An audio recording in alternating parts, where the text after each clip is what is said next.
Good morning. Are we live? I believe we are. So, how reducing your portion sizes actually decreases hunger. Like quite often people say, I just need to cut my portions. I know it's about that. It's about calories in. I need to reduce my calories. But I'm just so hungry when I reduce my calories or reduce my portion size, as we say.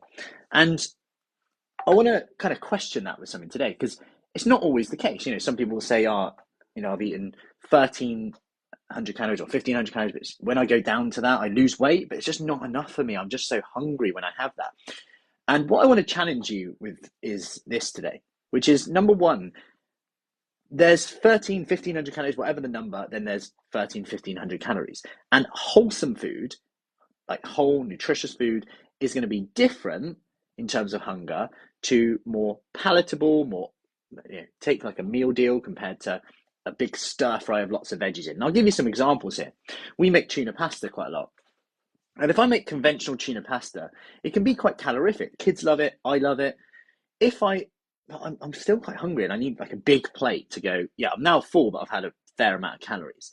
Now, if I swap the pasta for, say, red lentil pasta, my kids don't even notice. They still eat the same amount. I notice, don't get me wrong, but it's higher fiber, it's higher protein.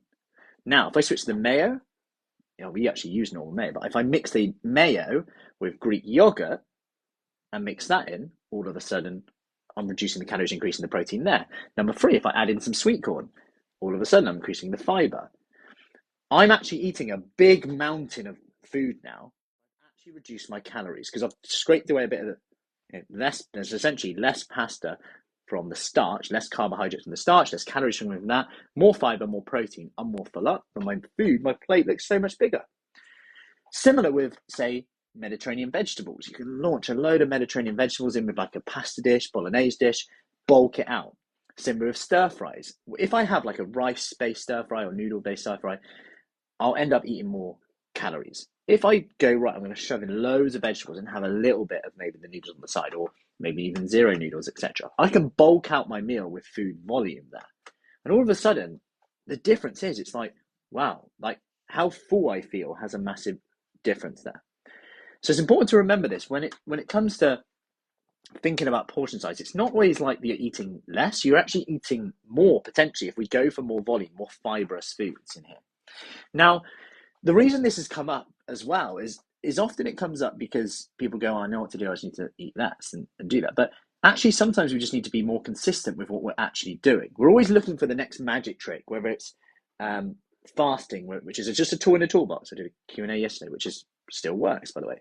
Whether it's counting this, counting that, whether it's keto, whether it's low carb, whether it's checking our blood sugar levels, like the Zoe diet or something like that, which, let's face it, all it's doing is getting you to track everything. You're more aware of it, and it might work from that aspect.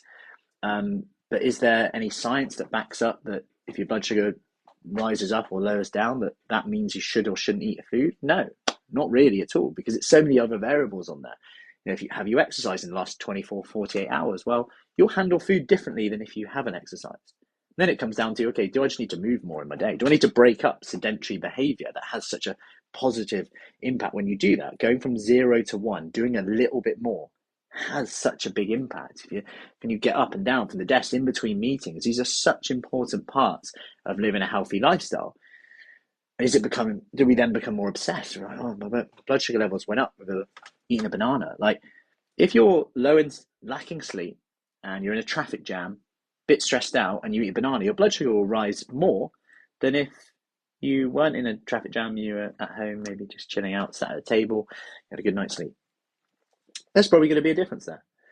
And you've only got to consider this to see, hey, Teresa, just how kind of crazy it is to think that we're making these decisions, and people can come to conclusions that I should eat more carbohydrates because it's better for X, Y, Z, and according to my blood sugar levels respond better, which is quite crazy, really. If I eat carrots, that will probably raise my blood sugar more than cake, because cake has fat in it, which lowers your blood sugar, like in terms of the glucose response.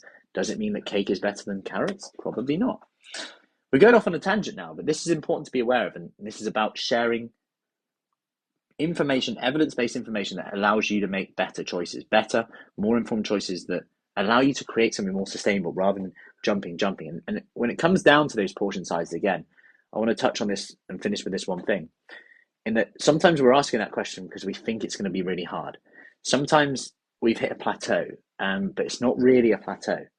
We just need to be more consistent with what we're doing.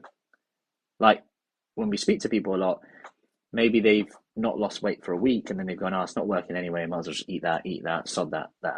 Whereas if we might have been consistent for 1 more day, 2 more days, 3 more days, what might have been different then? And I want you to hold that thought. What if you're 1 day away from seeing the results you want? What if you're another week away?